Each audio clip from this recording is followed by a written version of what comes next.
Believing a basic plastic sheet will shield you from a modern thermal eye is a fatal delusion. You aren't just hiding a body, you are attempting to mask a glaring biological error. In a digital landscape, to an overhead sensor you aren't a human, you are a high-contrast glitch in the environment's data stream. Here at Larry Survivor we deal in the cold reality of physics, and the reality is that those cameras don't actually search for warmth, they search for the different.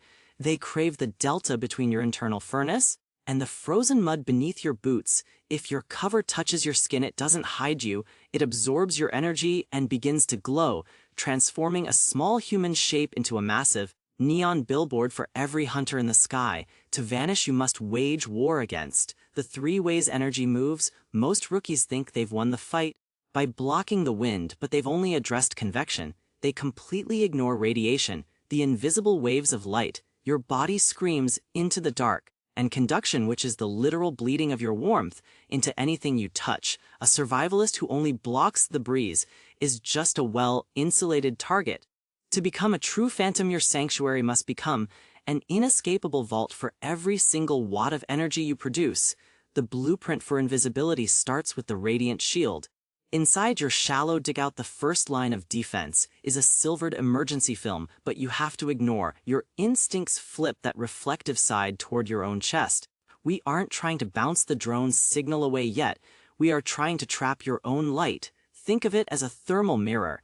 This layer catches the infrared waves departing your skin and hurls them back at you. It stops the leak at the source, ensuring your light never even gets a chance to reach the outside world. But this creates a secondary crisis. The air trapped inside starts to cook. If that hot film touches the next layer of your roof, the heat will jump across like an electric current. This is why Larry Survivor emphasizes the null zone. You must use a skeleton of branches to prop your secondary cover at least half a foot above. The silver film, this creates a pocket of stagnant, unmoving air. Since air is a terrible conductor, this gap acts as a thermal circuit breaker. It prevents the internal heat from bridging the gap to the surface, keeping the top of your hole as cold as the forest floor. The final physical barrier is the thermal sink. You need at least a foot of heavy damp earth, thick sod or packed snow piled on top. This isn't for warmth, it's for equilibrium. This massive weight acts like a sponge, soaking up any microscopic heat leaks that survived the first two stages. By the time any energy reaches the very top, it has been completely neutralized. To a sensor miles above, the roof of your hide is indistinguishable from the dirt surrounding it. You aren't just hidden, you have become a seamless part of the planet's crust. Even a cold hole can be found if it looks like a hole. Technology is programmed to find the math of man's straight lines, perfect 90-degree corners, and smooth circles. Nature is a mess of chaos, and you must mimic that disorder through silhouette destruction. Don't just toss a few leaves on the roof, you need to engage in the art of organized randomness. Drag jagged broken limbs across your boundaries, pile uneven mounds of debris to kill the flat planes. Your goal is to erase any shadow or edge that suggests a human hand was involved. If it looks like a pile of rotted deadfall, the AI will ignore it and move on to the next clean shape. The last remaining giveaway is your own exhaust.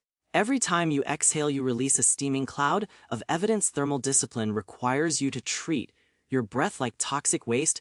Exhale through a thick wool wrap to break up the heat and let it dissipate slowly. Better yet, dig a siphon vent, a horizontal tunnel that exits under the thickest part of a nearby briar patch or a pile of loose brush.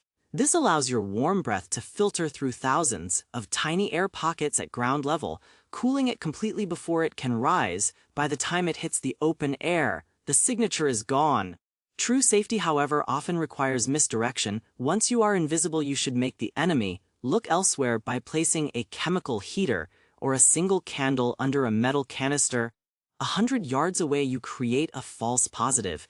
To an automated drone, that small sharp heat signature is a much more tempting target than a patch of cold woods. While the machine wastes its battery analyzing a tin can, you remain a ghost. This is how you survive the modern era. If you're ready to master the craft of the unseen, make sure you're following Larry Survivor for our next live field test. Tell me in the comments, what's the next predator we need to hide you from?